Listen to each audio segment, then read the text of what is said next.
So అనేక వేల మందిలో, లక్షల మందిలో సిద్ధి కోసం ప్రయత్నం చేసేవాడు. చూడండి, సిద్ధి కోసం ప్రయత్నం చెయ్యాలి అనంటే అసలు సిద్ధి ఏమిటో తెలియాలి.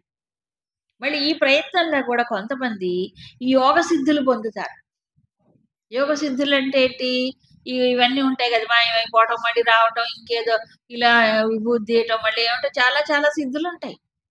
అష్టసిద్ధులు, ఆ రకాల బోలెడుంటాయి సిద్ధులు. యోగ సూత్రాల్లో గూడా చెప్తారు. అవన్నీ సిద్ధులు. దానికోసం ప్రయత్నం చేస్తారు.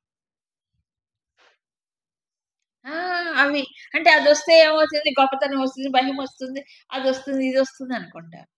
కానీ ఇక్కడ చెప్పింది అన్నీ గోలికాయలు లాంటివి అవన్నీ. పరమాత్మను అన్నీ ఆయనలో ఉంటే అనా పరిపూర్ణుడయినప్పుడు ఇంక ఈ అల్పమైనవి ఏమవుతున్నాయి, మనిషిని పక్క మార్గంలోకి తీసుకెళ్ళిపోతాయి అవన్నీ. సిద్ధులు కోరేవాడు ఎవడు అల్పుడు. అసలు పరిపూర్ణం పొందే పరమసిద్ధి అదే కదా! ఆ జ్ఞానం ఉండదు. ఆకర్షణ. ఆ సిద్ధుల పైన ఆకర్షణ ఉంటది. చాలా మందికి. ఈవెన్ మానవులు కూడా ఏవండీ ఆ స్వామివారి దగ్గరికెళ్ళి ఆయనకట భూత భవిష్యత్ వర్తమానాలు అన్నీ తెలుస్తాయటండి. మాకు ఇది చెప్పారు ఆయన దగ్గరికెళ్తే. ఏం చెప్పారు? ఇలా అవుతుందని చెప్పారు. కాబట్టి గొప్ప మహాత్ముడు. జ్యోతిష్యం తెలుసుకుంటే వస్తాయవి. అవునా? అది సిద్ధి కాదు. అలా ఉంటాయి. మామూలు మనుషులు గూడా అంతే. ఆయన దగ్గరికి వెళ్ళగానే మాకు ఇలా నెత్తి మీద చెయ్యి పెట్టారండి. పెడితే ఏమైంది? ఏదో షాక్ అయిపోయిందండి. ఏదో అయిపోయింది. అది ఏంటేంటో వింత వింతవన్నీ కోరుకుంటారు. వింతవన్నీ కోరుకుంటారు. ఆయన ఆశీర్వాదం తీసుకోగానే మాకు పిల్లలు పుట్టారండి. అంతకుముందు పిల్లలే లేరండి. ఆ! అంటారా లేదా? ఆయన అనుగ్రహంతోనే మాకు వీడు పుట్టాడండి. ఇక అప్పటినుంచి నమ్మకం ఏర్పడింది. అంటే ఏంటి? ఏదో కోరికలు. అంతే తప్ప అక్కడ ఎంతమంది లెక్క పెట్టండి. చాలా తక్కువ. చాలా తక్కువ. మొక్కులు మొక్కేవాళ్ళు, మొక్కులు తీర్చుకునేవాళ్ళు.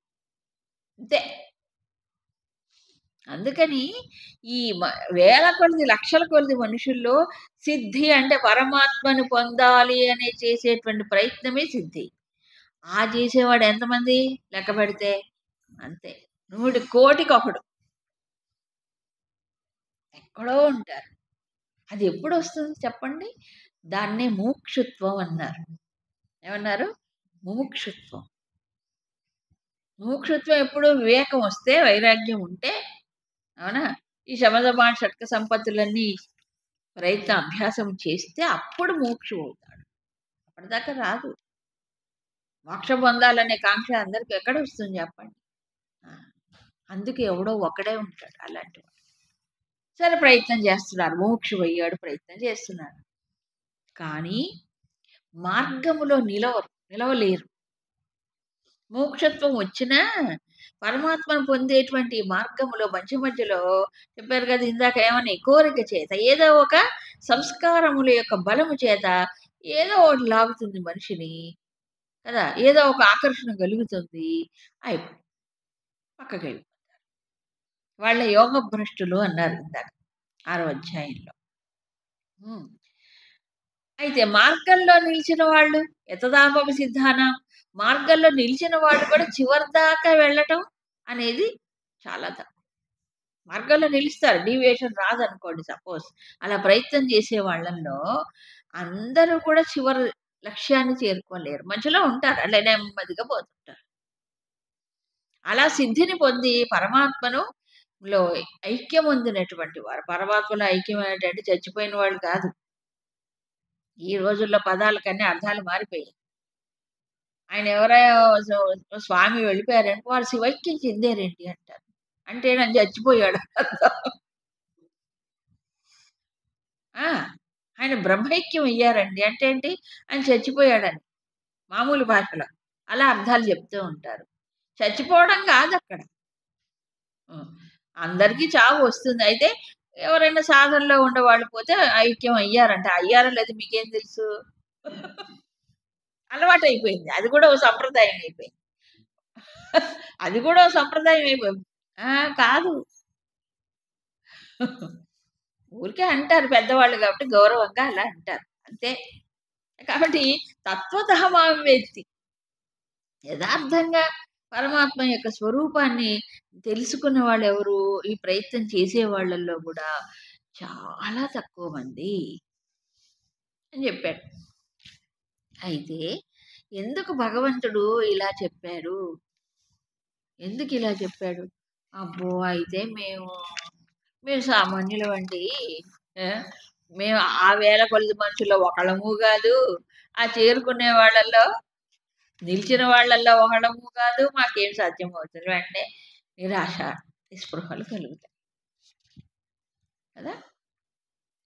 మన నిరాశ, నిస్పృహలకు గురి చేయటానికి భగవంతుడు చెప్పలే. బాగా జాగ్రత్త వహించాలి ఈ మార్గములో. ఒకవేళ ఏదో సుకృతం పూర్వజన్మ సాధన వల్లనో, ఆ!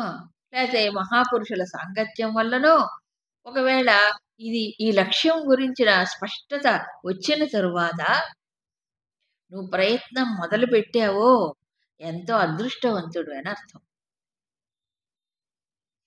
ఎంతోమంది ప్రయత్నమే చేయలేరు. సాధనే మొదలెట్టరు. అలాంటిది నువ్వు సాధన ప్రారంభించావంటే ఏమిటి? Rare person. అవునా? అంటే అనేక లక్షల మందిలో నువ్వు ఒకడివి. అలాంటి ఛాన్స్ ఎవరికొస్తుంది? కాబట్టి అది వచ్చిందంటే నేను కొంత మెరుగే అనుకోవాలి. ప్రోత్సాహం. అంతేనా? మరి సో, సాధనలో ప్రవేశించాను. అయితే తీవ్ర ముముక్షుత్వం ఉండాలిగా. మంద మధ్యాధికారులు అంటారు. ఉత్తమాధికారులు అంటారు. ఉత్తమాధికారులకి రమణ భగవాన్ లాగా విహంగ మార్గం. మంద మధ్యాధికారులు ఏమవుతారు మధ్య మధ్యలో? మందాధికారులు, మధ్యమాధికారులు ఉంటారు. ఎక్కువ మంది. సో, వాళ్ళకి ఒక హెచ్చరిక. ఏటా హెచ్చరిక? అన్ని వేల మందిలో, లక్షల మందిలో నీ మార్గంలో ప్రవేశించావు నాయనా! ఇది అందరికీ రాదు. మీ వివేక చూడమణిలో మొట్టమొదటి రెండో శ్లోకంలోనే చెప్పాడాయన. ఏమిటది? జంతూనాం నరజన్మ దుర్లభమతః పుంస్త్వం తతో విప్రతా తస్మాత్ వైదిక ధర్మ మార్గపరత. కదా! ఇలా ఒక్కొక్క స్టెప్పు చెప్పాడు. దేనికంటే ఏది గొప్పది? అసలు మనిషిగా పుట్టడమే గొప్ప. ఎందుకని? జంతు జన్మలు అనేకములు దాటి, దాటి, దాటి, దాటి చిట్ట చివరగా మనుష్య జన్మ వస్తుంది. కాబట్టి మనిషిగా పుట్టడమే ఒక రేర్ ఛాన్స్. మనుష్య జన్మ రావటం. కదా! కాబట్టి పరిపూర్ణత పొందాలంటే మనుష్య జన్మ ద్వారా పొందాలి గానీ ఇంకెక్కడా పొందలేడు. కాబట్టి నువ్వు మనిషిగా పుట్టావంటే గొప్పదే. దుర్లభతరం. తర్వాత తర్వాత పుంస్త్వం. తర్వాత పురుషార్థం చేసే శక్తి కలిగిన వాడివై ఉండటం. పుంస్త్వం అంటే అక్కడేంటి? స్త్రీ పురుషులనే శరీర భేదాలు కాకుండా పురుషార్థ శక్తి కలిగిన వాడు. అంటే పురుషార్థం అంటే ప్రయత్నం చేయగలిగేటువంటి ఇది. దేన్ని? ఏదో ఏదో నోటికి, కూటికి వీటి కోసం కాదు. ఉత్తమమైనటువంటి పురుషార్థం. అది తెలుసుకొని చేసేవాడు. అవునా? ధర్మార్థ కామములు 4 పురుషార్థాలు చెప్పారు పురుషుడైన వాడికి. ఇందులో ఏది గొప్పది అని తెలుసుకొని ప్రయత్నం చేయాలి కదా! అలా. పురుషార్థ శక్తిని ఉపయోగించుకునేవాడు. సద్వినియోగం చేసేవాడు. పురుషుల్లో కూడా తతో విప్రత. విప్రత్వం అంటే ఏంటి? జ్ఞానం పొందడం. విప్రుడు. విప్రుడంటే ఎవరండి? వేదపారాయణో విప్రః. వేదములను, శాస్త్రములను చక్కగా పఠనము చేసి, అధ్యయనం చేసి తెలుసుకునేవాడు. విప్రత్వం రావడం. అలా. పారాయణం అంటే పారాయణం కాదక్కడ. దాంట్లో ఉండే సారాన్ని అధ్యయనం చేసి తెలుసుకునేవాడు. తతః వైదిక ధర్మ మార్గపరత. చదివాడు. అర్థమైంది బాగా. కానీ ఆ మార్గంలో నిలవాలిగా. వేదం ఏ లక్ష్యమైతే చెప్పిందో ఆ వైదిక ధర్మం ఏమిటి? ఆ మార్గంలో నిలవాలి కదా! అన్ని కోణాల్లో నుంచి. అదే లక్ష్యంగా పెట్టి ధర్మ మార్గ పరత అంటే దాంట్లోనే నిరతుడై ఉండడం. మళ్ళీ ఈ ప్రాపంచికంగా వాళ్ళని చూసి, వీళ్ళని చూసి వాళ్ళు అట్లా ఉన్నారు. నేను దీంట్లో ఉంటే ఎట్టా నాకేమొస్తుంది అనుకునేవాడు గాదు. ప్రపంచంలో రకరకాలుంటాయి. అందరూ వైదిక ధర్మానికి ఏం కట్టుబడట్లా. ఏవండీ వైదిక ధర్మం అంటే, ఈ యజ్ఞాలు, యాగాలు, హోమాలు చేసేవాళ్ళు ఉంటారు. కానీ వైదిక ధర్మానికి కట్టుబడ్డ వాళ్ళు కాదు. వైదిక ధర్మం అంటే ఏంటి? పరమాత్మే లక్ష్యం కదా! నేను చేసే ప్రతి కర్మ దానికోసమే అనే దృష్టి ఉండాలి. ఆ తర్వాత వైదిక ధర్మ మార్గపరత్వం తర్వాత ఇంకేం కావాలి? ఆత్మానాత్మ వివేచనం. సో, వేదం చెప్పింది, శాస్త్రం చెప్పిందంటే అది ఉపనిషత్తు జ్ఞానం ఏదైతే ఉందో, ఆ జ్ఞానముతో ఏమవ్వాలి? ఆత్మానాత్మ వివేకం ఇది ఉదయించొద్దా? దానికి కట్టుబడి చేస్తూ ఉంటే తప్ప ఈ వివేకం రాదు. వివేకం వచ్చిన తర్వాత వివేకం వస్తుంది. తర్వాత అప్పుడు మొదలవుతుంది అసలు సాధన. కాబట్టి ఈ రకంగా చూస్తే ఈ మొదటి నుంచి అసలు మేము మొదటి మెట్టుకొచ్చేవాడే తక్కువ. ఆ! మనిషి పుట్టినంత మాత్రం చేత అందరికీ అర్హత ఉండదు కదా! ఆత్మానాత్మ వివేక దృష్టి కలిగిన తర్వాత సాధన మొదలవుతుంది. అప్పటిదాకా రాదు. కాబట్టి ఎంతోమంది శాస్త్రాన్ని వినేటువంటి అర్హత కూడా ఉండని వాళ్ళు లక్షల కోట్ల మంది ఉన్నారు. శాస్త్రం వినేటువంటి అదృష్టం దొరకదు. దొరకకపోవటం not that it is not available. ఉంది. ఇప్పుడు కలియుగంలో బోలెడు మీడియా ఉంది. జ్ఞానం పొందటానికి. ఎంతమంది ఉపయోగించుకుంటారు? ఎంతమంది ఉపయోగించుకోరు. ఎందుకు? ఆ బెంట్ ఆఫ్ మైండ్ ఉంటేగా, ఆ జిజ్ఞాస గాని, ఆ ఆసక్తి గాని ఉంటే గదా! తెలుసుకోలేరు. అందుకు వినాలనే ఆసక్తి కూడా కలగదు. కదా! కాబట్టి ఆసక్తి మయ్యాసక్తమనాహ అని చెప్పలా? భగవంతుడు ఎవరు? ఏమిటి తెలుసుకోవాలి ఆసక్తి కాబట్టి ఎంతమందో ఉంటే వాళ్ళల్లో భగవంతుడు ఎవరో తెలుసుకోవాలని ఆసక్తి ఉంటుంది. అక్కడి నుంచి ప్రయత్నం మొదలవుతుంది. అంతే. ఆ ప్రయత్నం మొదలైన తర్వాత వివేక దృష్టి కలగాలంటే మళ్ళీ ఎంత సాధన చేయాలి? వివేక దృష్టి కలిగిన తర్వాత కూడా ఎప్పుడో ముముక్షుత్వం వచ్చేది. కాబట్టి వివేక దృష్టి కలిగిన వాళ్ళు ప్రయత్నం మొదలెడతారు, చేస్తూ ఉంటారు. ఆ ప్రయత్నం చేసే వాళ్ళల్లో ముముక్షువయ్యి మోక్షం పొందే వరకు సాధన విడవకుండా పట్టుదలతో చేసేవాళ్ళు చాలా తక్కువ మంది. అందుకు ఎవరికి వాళ్ళు అసలు భగవద్గీత వింటున్నాము అంటే ఆ వేల లక్షల మందిలో నాకు ఈ అదృష్టం దొరికింది అనుకోవాలి. అవునా? అంతమంది ఉన్నారు. అందరికీ దొరకట్లేదు కదా! దొరకట్లేదంటే ఉపయోగించుకోవట్లేదు. దృష్టి ఉంటే ఉపయోగించుకుంటా. కాబట్టి నాకు ఈ భగవద్గీతను విన్నాను చక్కగా. మరి నేనేం చేయాలి? దాన్ని ఉపయోగించుకోవాలి ఇంకా. అవి మార్గంలో నిలవాలి. నిలవాలంటే స్వాధ్యాయనం చెయ్యాలి, పరిశ్రమ చెయ్యాలి. ఈ లక్ష్యం మాటి మాటికి మననం చేసుకోవాలి. అవునా కాదా? కాబట్టి దీన్ని వృధా చేసుకోకూడదు. నాకు లభించిన జ్ఞానం ఇలా చెబితే, ఈ చెవితో విని వదిలేస్తే ప్రయోజనం లేదు. విన్నామంటే వినకపోయినామంటే. అవునా కాదా? అందుకని అంత ఛాన్సు, అదృష్టం నాకు భాగ్యం దొరికింది. దీన్ని నేను ఉపయోగించుకోవాలి. లక్ష్యం ఇది అని తెలిసిన తర్వాత ఇంక వేరే ఎందుకు నాకు అని నిర్ధారణ జరగాలి కదా! Confirmed knowledge. కదా! అందుకు భగవంతుడు ప్రోత్సహించడానికి చెప్తున్నాడు.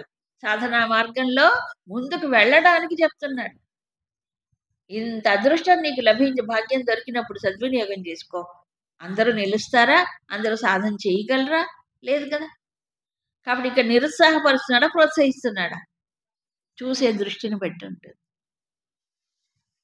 ఎందుకంటే ఎంత మహానుభావుడి దగ్గరున్నా వాళ్ళకి గనుక ఈ మార్గంలో సాధనలో నిలవకపోతే ఏమవుతుంది చెప్పండి? వేస్ట్. జన్మంతా వేస్టే. ఉంటారు కొంతమంది. గురుదేవులు చెప్తారు ఒక మాట. ఇప్పుడు శంకరాచార్యులు జగద్గురు అలాంటి మహాత్ముల దగ్గరున్న జ్ఞానం పొందరు. దగ్గరుంటే పొందుతారని ఏం రూల్ లేదక్కడ. వీళ్ళ మనస్సు, వీళ్ళ దృష్టి అక్కడ ఉండాలి. ఇప్పుడు శంకరాచార్యుల మెడలో రుద్రాక్ష మాల ఉంది. ఎంత దగ్గరుంటుందది? మెడలోనే ఉంటుంది. దానికేమైనా ముడితే దగ్గరుంటే వస్తుందే? రాదు. అలా చూస్తే మహానుభావులు ఎంతమందో ఈ దేశంలో ఆవిర్భవించారు. దగ్గరగా ఉండి దగ్గరగా ఉండేవాళ్ళు కూడా ఉన్నారు. కానీ ఆ జిజ్ఞాస ముముక్షుత్వం లేకపోతే ఏం పొందలేరు. అందులో ఏముండదు. మళ్ళీ అక్కడికెళ్ళి లౌకికమైనవే. లౌకికమైనవే. చాలా మంది అంటారు. గురుదేవులతో ఆ గురుదేవులు నన్ను ఇలా భుజం మీద తట్టారండి. తడితే ఏంటట? ఇప్పుడు ఆయన లేరండి.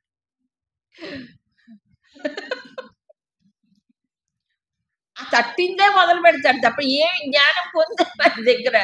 ఏం చెప్పారు ఆయన? ఏం చేస్తున్నాం మన ప్రయత్నం అది ఉండదు. ఎంతసేపటికి ఇవే చెప్పుకుంటారు. ఇవే గొప్పగా చెప్పుకొని గడిపేస్తారు టైం అంతా. కానీ మహాత్ములు అలా భావించరు.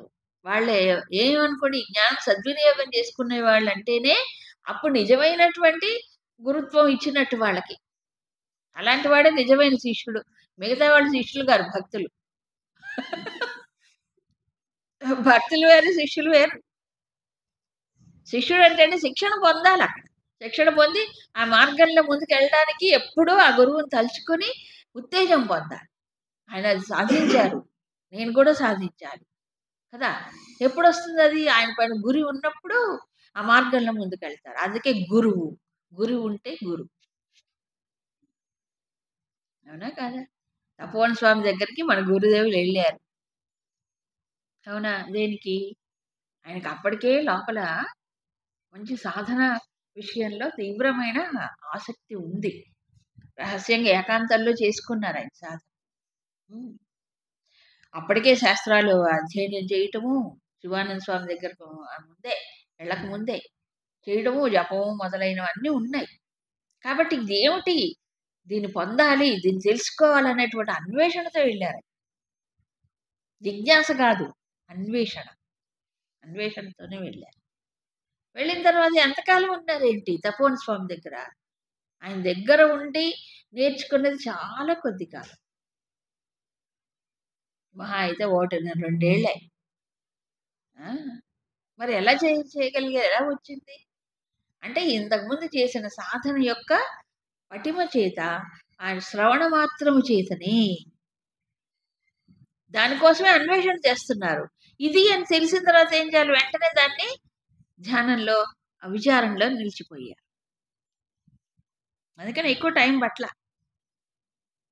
పట్టలేదు. ప్రిపరేషన్ ముందు జరిగింది. అవునా కాదా?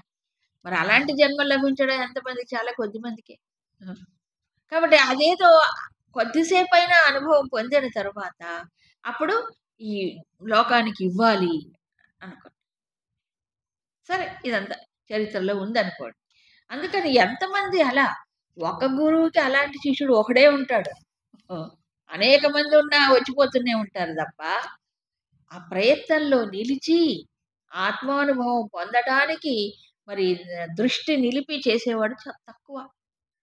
అందుకని అలాంటి మహాత్ముల్ని చూసి, శాస్త్రం చూసి అర్థం చేసుకోవాలి. ఓహ్!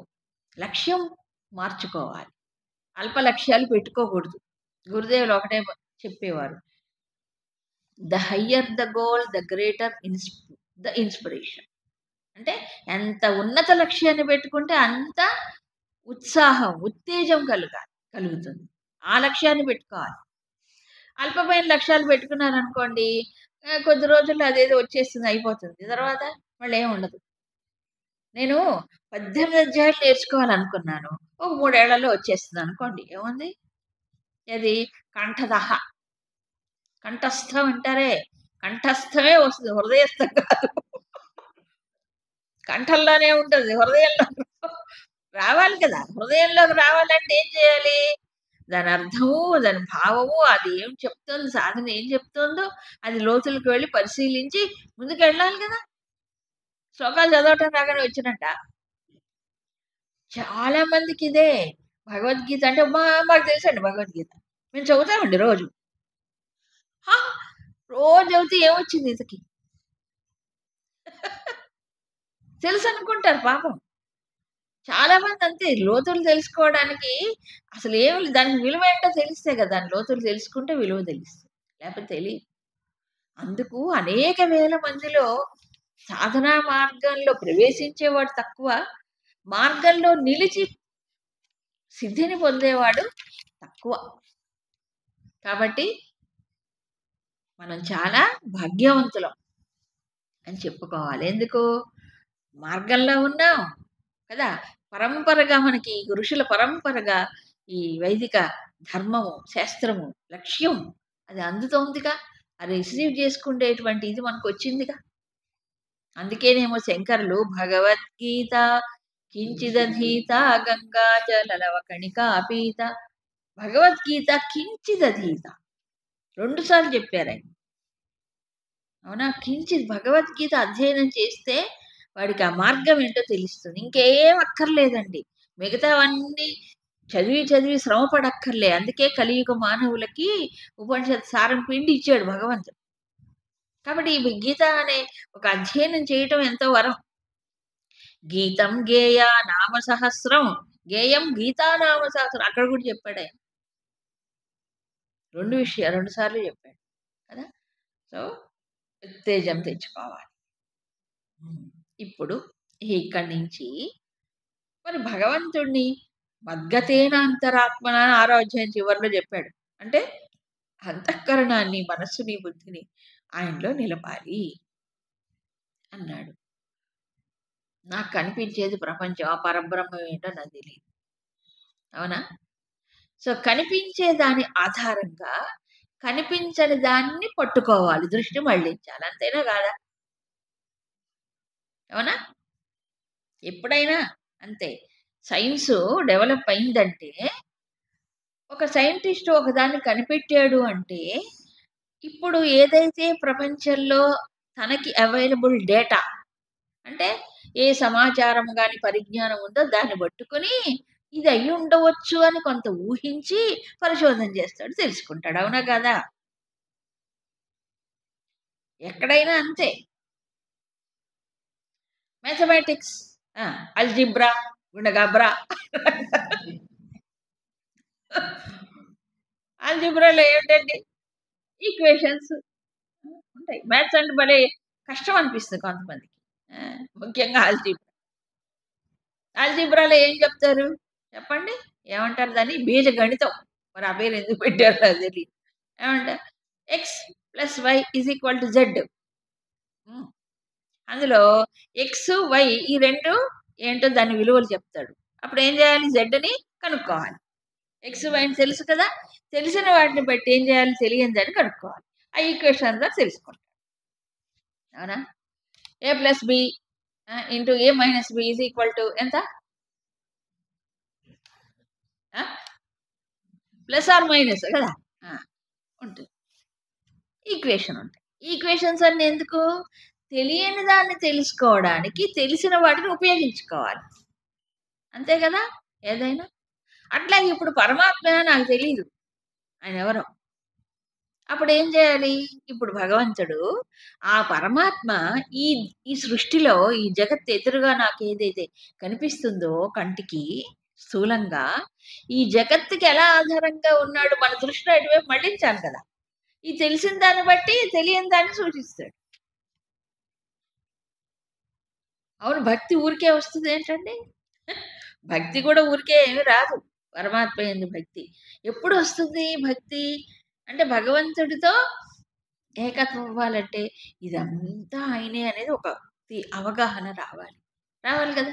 అందుకని 7, 8, 9 అధ్యాయాలు 3 కూడా ఈ సృష్టి, స్థితి, లయములు. సృష్టి, స్థితి, లయములు జగత్తులో జరుగుతుంటాయి కదా! సో వీటికి ఎలా ఆధారంగా ఉన్నాడో చెప్తాడు. అందులో ఈ అధ్యాయంలో ఎలా సృష్టి జరిగింది అంటే థియరీ కాదు ఇక్కడ. ఎలా మూలంగా ఉన్నాడు ఆయన. ఈ విషయాన్ని సూచిస్తూ కొంత విభూతుల్ని చెప్తాడు 7వ అధ్యాయంలో. సో ముఖ్యంగా ఇక్కడ ఈ కనిపించే జగత్తుని పట్టుకొని ఆ పరమాత్మ ఎవరో సూచిస్తున్నాడు. మనకి ప్రపంచంలో ఏం కనిపిస్తాయి చెప్పండి? ఎదురుగా ప్రపంచం ప్రపంచం అంటే 5తో తయారైంది. ఏమిటి 5? పంచభూతాలు. అంతే కదా! అది పంచభూతాత్మకమైన ప్రపంచం బయట ఉంది. మరి నేను నేనున్నానుగా. ఎవడు జీవుడు. వీడు జీవుడు కదా జగత్తుని చూసేది. సో, జీవుడు ఎవరిప్పుడు? నేను అనే జీవభావం కలిగిన వాడు. వీడేం చేస్తాడు? సృష్టిని చూస్తున్నాడు, ప్రపంచాన్ని. ఎలా చూస్తాడు? మనస్సు, బుద్ధి. అంతే కదా! మనోబుద్ధులతో ప్రపంచాన్ని చూస్తాడు. సో, ఇప్పుడు ఈ శ్లోకంలో ఇండైరెక్ట్‌గా ఈ ఏమిటి పంచభూతాత్మకమైన ప్రపంచం, నేననుకుండే ఈ అహంకారముతో కూడిన జీవుడు, అతను ఉపయోగించేటువంటి మనోబుద్ధులు, పరికరాలు. అంతే కదా! ప్రపంచాన్ని మనోబుద్ధులతో చూస్తాడు. ఇంద్రియాలు సరే. ఈ 2 కూడా ఎవరు? నీ సొంతమా? ఆ! నువ్వేమన్నా సృష్టించావా ఏమన్నానా? నీకు నీవు మనస్సును నువ్వు సృష్టించుకున్నావా? బుద్ధిని నువ్వు సృష్టించుకున్నావా? హ్మ్. ఈ పంచభూతాత్మక సృష్టి ఎవరు? నీదా? నువ్వు సొంతమా? నువ్వు చేసావా? సో, ఇక్కడి నుంచి మొదలెడతారు. భూమిరాపో నలో వాయుః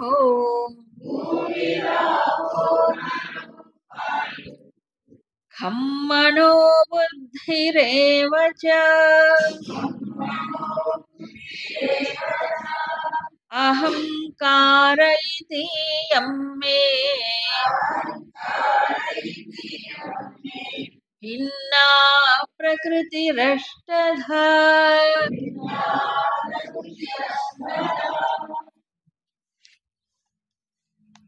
అష్టధా ప్రకృతి భిన్నాః అంటే 8 విధాలైనటువంటి నా యొక్క ప్రకృతి అన్నాడు. మే ప్రకృతి అంటే ఏంటిది?